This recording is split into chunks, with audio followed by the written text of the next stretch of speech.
On March 7th, 2025, an hour before the shop closed, a gentleman in his late 60s pulled into my bay in a sedan he had owned for over 14 years. He was not there for brakes. He came in because he heard a faint hissing when he pressed the pedal, and his daughter insisted he get it checked. He told me, almost apologetically, that the brakes felt a little soft sometimes, but it was probably nothing. I asked him one simple question. When was the last time anyone changed the brake fluid? He paused. He thought. He said that he did not think anyone ever had. That car had over 130,000 miles on it. The original brake fluid was still in there, doing exactly what brake fluid is designed to do when it is neglected, slowly and quietly turning his car into something that would not stop when he needed it most. Today, I am revealing why brake failure in older vehicles almost never announces itself, why drivers over 60 are statistically the most exposed to it, and why a maintenance interval the entire industry repeats out loud is quietly misleading millions of people into a false sense of safety. Once you see how this actually works, you will never trust a soft pedal again, and you will understand why the every 2 years rule is not protecting you the way you think it is.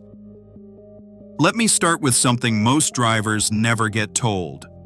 Brake fluid is not like engine oil. It does not get dirty from use. It does not break down because you drove the car hard. It degrades because of a property built into the fluid itself, a property nobody mentions when they sell you the car, and almost no shop bothers to explain when you bring it in for service. Brake fluid is hygroscopic. That word matters. It means the fluid actively pulls moisture out of the air. Not from rain, not from puddles, from the atmosphere itself, through microscopic gaps in seals, through the rubber brake hoses, through the master cylinder cap every time you open it. Even a sealed bottle of brake fluid sitting on a shelf will start absorbing water the moment it is opened. And once that water enters the fluid, it does not evaporate. It does not separate. It stays there, mixed in, slowly destroying everything it touches. This is the part the industry never explains clearly. Pure, fresh DOT3 brake fluid boils at around 401 degrees Fahrenheit. That is the dry boiling point. It is the number printed on the bottle. It is the number engineers used when designing your braking system. But once that fluid has absorbed just 3.7% water by volume, the official wet specification, the boiling point collapses to around 284 degrees Fahrenheit. DOT4 fluid drops from 446 degrees Fahrenheit down to 311 degrees Fahrenheit. That is not a small dip. That is a system failure waiting for the right moment. Now think about what happens during heavy braking. When you push the pedal hard, the brake pads clamp onto the rotors. The friction generates enormous heat. That heat travels through the caliper pistons directly into the brake fluid inside them. On a fresh system, the fluid handles it. On a contaminated system, the water mixed into the fluid hits its boiling point first, long before the fluid itself would. And when water boils inside a sealed brake line, it turns into vapor. Vapor compresses. Liquid does not. Suddenly, the pedal you trusted to stop 2 tons of moving steel sinks halfway to the floor with no resistance, because instead of pushing fluid through the lines, you are now compressing pockets of steam. That is vapor lock. That is why people describe brake failure as the pedal going to the floor. That is why drivers who said their brakes felt a little soft suddenly find themselves coasting through an intersection at 40 miles an hour with both feet pressed down on a pedal that does nothing. This is where the so-called 2-year rule starts to fall apart. Almost every manufacturer in the world, BMW, Mercedes, Subaru, Toyota, and the rest, recommends a brake fluid flush every 2 years, regardless of mileage. The number is everywhere. It is in your owner's manual. It is on dealership service charts.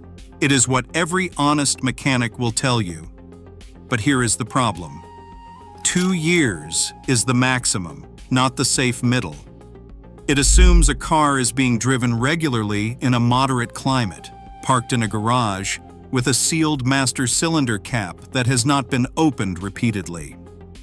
The moment any of those conditions change, the timeline shortens dramatically. And the people most likely to fall outside those conditions are exactly the ones most at risk. Drivers who hold on to their cars longer, drive shorter distances, and rarely have a reason to question their brakes. That is why this issue hits older drivers harder than anyone else.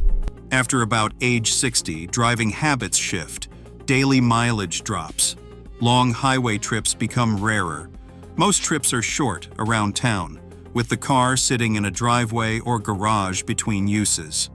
To most people, that sounds like the gentlest possible life for a car. In reality, it is one of the worst possible scenarios for brake fluid. A car that sits is a car whose brake fluid is absorbing moisture without ever heating up enough to push it through the system. The water concentration climbs year after year, while the brakes themselves feel fine because at low speeds and gentle stops, you are nowhere near the temperatures that would expose the problem. The system feels normal right up until the moment it is not. I want to be very honest about something here. I have personally seen brake fluid pulled from cars belonging to people in their late 60s and 70s that looked like motor oil. Dark brown, almost black, cloudy. In some cases, you could see suspended particles floating in it. Test strips designed to measure copper content, the early warning sign of internal corrosion, were maxed out before the strip was even fully dipped. These were not abused cars. These were not neglected by careless owners. These were cars belonging to people who took pride in maintenance, changed the oil religiously, kept the tires rotated, and assumed that because the brakes felt fine, the brake system was fine. They had been told, often by their own dealerships, that brake fluid would be looked at if there was ever a problem. That sentence is one of the most dangerous things a service writer can say. Here is what was actually happening inside those cars. The water in the fluid was eating the brake system from the inside. Brake calipers contain steel pistons. Steel and water in a sealed environment produce rust. That rust does not stay smooth. It pits. The pistons begin to drag instead of glide. ABS modules, which contain microscopic precision valves, become contaminated. Those valves stick. Sometimes they stick open. Sometimes they stick closed. Either way, when the ABS computer tries to modulate brake pressure during an emergency stop, the response is delayed, uneven, or absent entirely. The driver feels the pedal pulse strangely, or feels the car pull to one side, or feels a brief sensation that the brakes are thinking before they grip. None of these symptoms ever generate a warning light until something has already failed catastrophically. And this is where the LIE really starts to bite. Drivers are told, often subtly, that modern cars are smarter, that warning systems will catch problems before they become dangerous. With brake fluid, that simply is not true. There is no sensor in your car that measures the water content of your brake fluid. There is no dashboard light that comes on when contamination crosses a critical threshold. The only warning your car gives you for degraded brake fluid is the failure itself. By the time the brake pedal sinks, the damage has been accumulating for years. By the time the ABS module fails, you are looking at a repair that can cost more than the car is worth. And by the time someone tells you all of this, they are usually trying to sell you a major repair, not a $90 flush that would have prevented the entire situation. Now let me show you what the actual fix looks like. because this is the part that should make you angry. A complete brake fluid flush on most vehicles takes between 30 minutes and an hour. The process is simple. The technician removes the old fluid from the master cylinder, refills it with fresh fluid, and then bleeds each caliper in sequence, pushing clean fluid through the lines until the old contaminated fluid is fully replaced. There is no part to replace, no major disassembly, no specialized equipment beyond a basic bleeder kit. And yet many shops never offer it as part of routine service unless you specifically ask for it. Some will go further and tell you it is not necessary. I have heard mechanics tell customers that their fluid still looks okay based on a quick glance into the reservoir. You cannot evaluate brake fluid by looking at the top of the reservoir. The fluid in the reservoir is the freshest and least contaminated fluid in the entire system. The damage lives down at the calipers, where heat, moisture, and corrosion concentrate. The right way to check is with a brake fluid test strip, which costs less than a cup of coffee. You dip it briefly into the reservoir. It changes color based on copper content. Copper is the canary in the coal mine. Brake lines contain small amounts of copper as part of their construction, and as corrosion begins inside the system, dissolved copper appears in the fluid. Low readings mean the fluid is still healthy. Moderate readings mean the system is starting to degrade. High readings mean you are already on borrowed time. Most drivers have never seen one of these strips. Most drivers do not know they exist. Almost no shop voluntarily uses them in front of a customer. Because if you can see the result yourself, the conversation about whether a flush is needed becomes very different.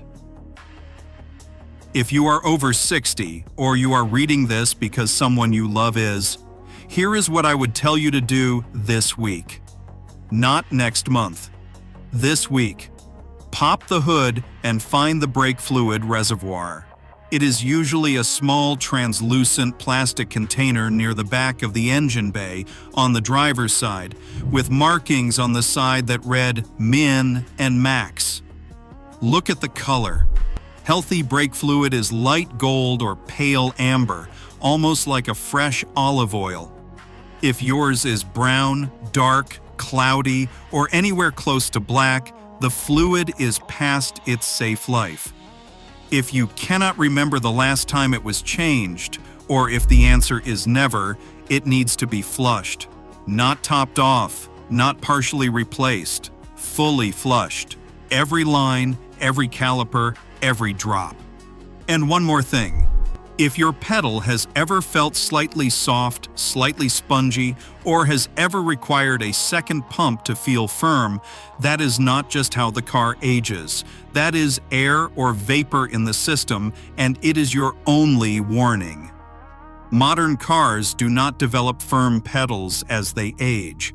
They develop firm pedals when their hydraulic systems are healthy, and they develop soft pedals when something is wrong.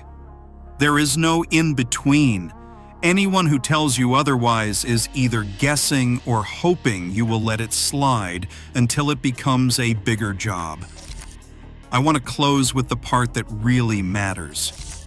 The real danger is not the cost of the repair. The cost is small. The flush is cheap. The materials are common. The labor is minimal. The real danger is the gap between the moment the fluid becomes unsafe and the moment you find out. That gap can stretch for years. It can stretch across thousands of trips to the grocery store, hundreds of school pickups, dozens of long drives where everything felt normal. And then, on one specific afternoon, on one specific stretch of road, with one specific car ahead of you stopping faster than expected, the gap closes. The pedal goes soft. The vapor in your lines compresses. And the car you trusted for 14 years does not stop in time. That is what we are trying to prevent. Not an inconvenience, not a repair bill. A real, physical event that statistically takes lives every single year in vehicles whose owners had no reason to suspect anything was wrong. So check your fluid. Test it with a strip if you can. Get it flushed if it has been more than 2 years, and seriously consider doing it sooner if your car sits more than it drives, if you live somewhere humid, or if you simply do not remember the last time it was done. The job is small, the window of protection it gives you is enormous, and no warning light will ever be more honest than a clean reservoir of fresh, gold-colored fluid sitting under your hood.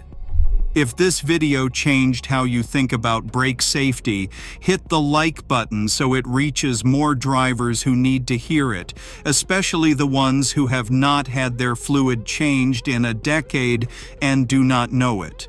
Subscribe if you want more honest breakdowns that the maintenance industry does not always explain. And drop a comment telling me the last time your brake fluid was changed, because I read everyone, and the answers are going to surprise more people than you would think. Stay safe out there, and remember, the most important brake on your car is not the pedal. It is the information you have before your foot ever touches it.